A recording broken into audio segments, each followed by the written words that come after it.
Very good evening. Very good evening, friends. Now you are watching Surgical Educator RKT. Today we are discussing about investigation in case of pancreatitis, evaluation and management, because treatment and management part of any disease depend upon investigation. So what type of investigation is required for evaluation of the pancreatitis is very important. Always remember, acute pancreatitis diagnosis by biochemical markers. In case of chronic pancreatitis, diagnosis by radiological, because in case of chronic pancreatitis there is a tissue damage occur, distorted of pancreatic duct occur in case of chronic pancreatitis, and permanent progressive restriction of tissue damage occur in case of chronic pancreatitis. Now we discussing about investigation, biochemical investigation. First is amylase.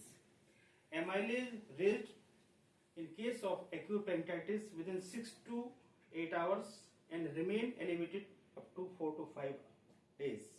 But serum amylase is a not specific investigation for the diagnosis of acute pancreatitis, because serum amylase increase in various acute abdomen condition like 1.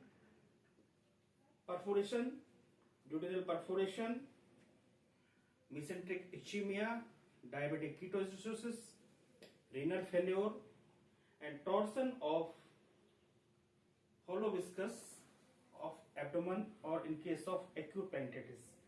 So amylase is rise of amylase is not a diagnostic for acute pancreatitis, but if amylase raised 4 times of its normal value, it is considered as a diagnostic investigation for pancreatitis. Lipase is 100% sensitive and 95% specific for the diagnosis of acute pancreatitis. One more important thing, procalcitonin test positive in case of severe necrotizing pancreatitis, which has very grave prognosis. And in case of chronic pancreatitis, if serum fecal elastase is absent, it is diagnostic for chronic pancreatitis.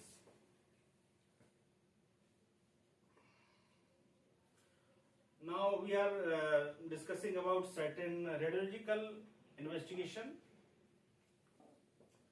First, basic investigation, X-ray. Chest X-ray cannot diagnosed, but important for the evaluation of the disease, because in 20% case of acute severe pancreatitis there is a bilateral pleural effusion or ascites. In case of ascites there is a ground glass appearance seen on X-ray. Erect abdomen, there is 2 important signs. First is called sentinel loop sign, because a small bowel adjacent to the very close to pancreas shows gaseous dilatation. It is called sentinel loop sign. Another one is colon cutoff sign. Now we are discussing very important and very useful, widely used investigation known as ultrasonography. Ultrasonography is the very important in case of diagnosis and evaluation and severity and extent of the disease, to know what are the limitations of the USG. USG is the operator dependent modality. Very experienced radiologist can diagnose and evaluate pancreas through ultrasound. But in case of gas or fat, there is a limitation of ultrasound because pancreas is the retroperitoneal organ. We all know most common cause of acute pancreatitis is the gallstone. So,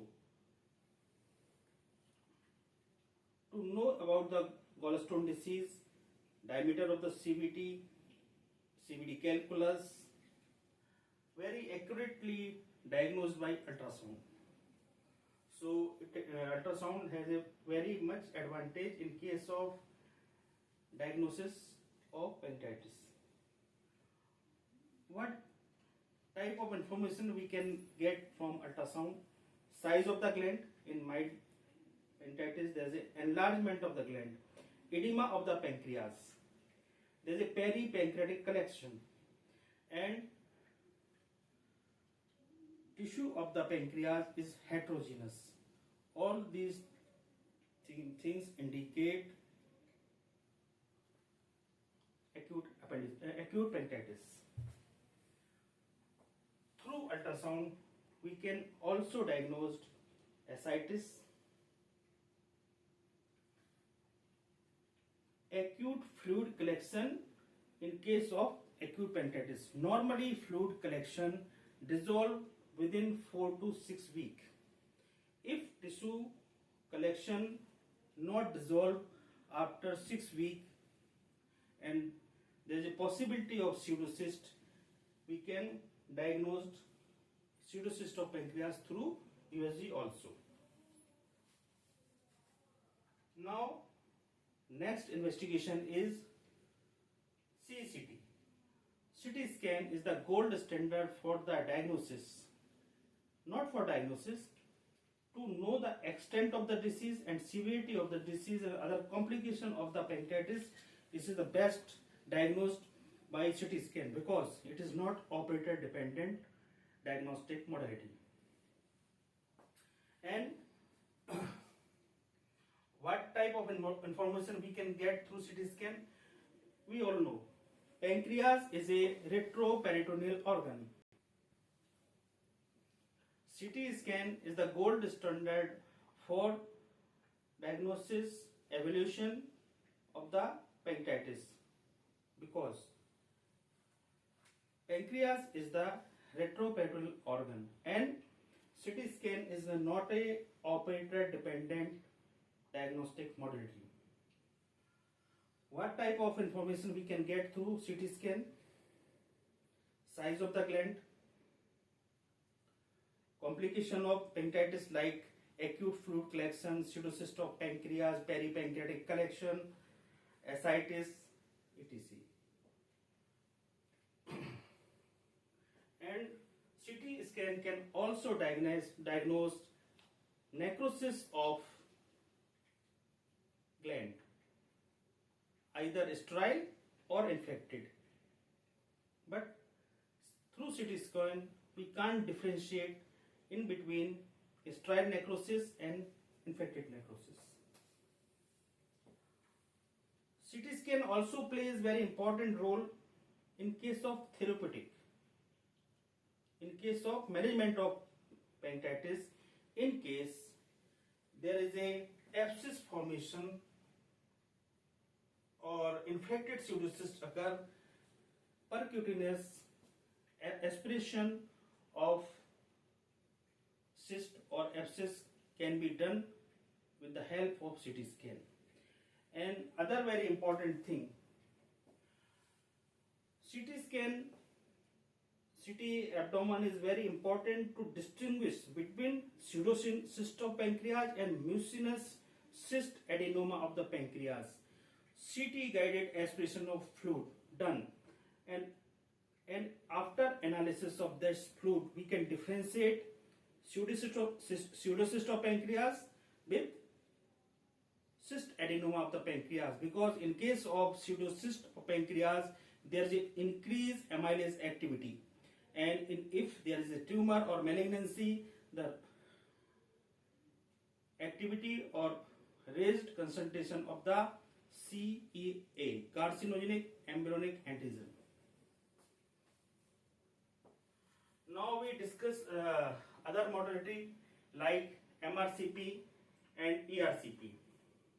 MRCP important because it's a non-invasive procedure, and ductal system of the pancreas and biliary system, either extrahepatic or intrahepatic, waste delineated by the MRCP.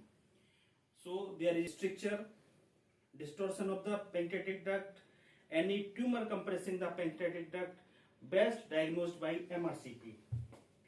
Now we turn into ERCP, and ERCP has a diagnostic as well as therapeutic importance, because, and also remember, nowadays ERCP is the most common cause of the pancreatitis.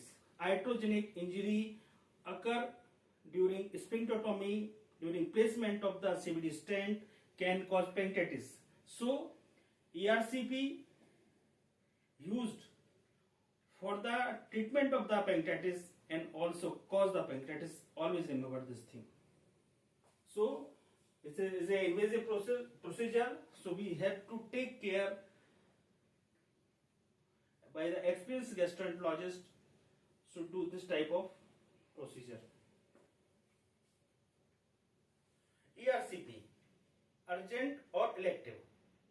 In case of gallstone pancreatitis, there is a stone impacted in the common channel, hepatopancreatic channel, because when the pancreatic duct entered in a second part of the duodenum, it is also fused with common bile duct.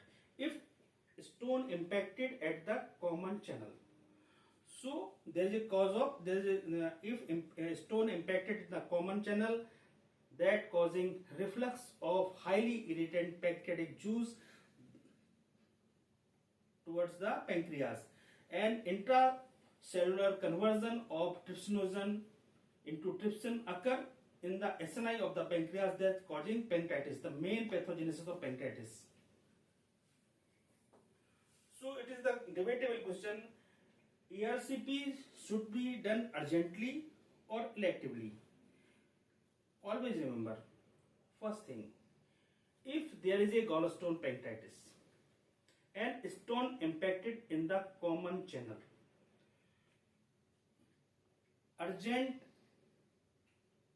ERCP should be done within 72 hours in case of infection, in cholangitis or sepsis. Only then we have to prefer emergency ERCP. Otherwise, elective ERCP should be done after stabilization patient, coagulation profile should be checked, and sphincterotomy done. Remove the cause, either a stone or a stricture, then placement of the stent done. So this is all about the investigation regarding evaluation of the management of pancreatitis. In next video, I will discussing about the how we'll know the severity of the pancreas. There is a certain score, Ranson score, Glasgow score, Apache 2 score, and CT-severity index. It is a very important, because acute pancreatitis is a very serious infection, the very high mortality rate in case of severe necrotizing pancreatitis, 60 to 70%. So in next video we will discussing about the scoring system of pancreatitis during evaluation. Thank you.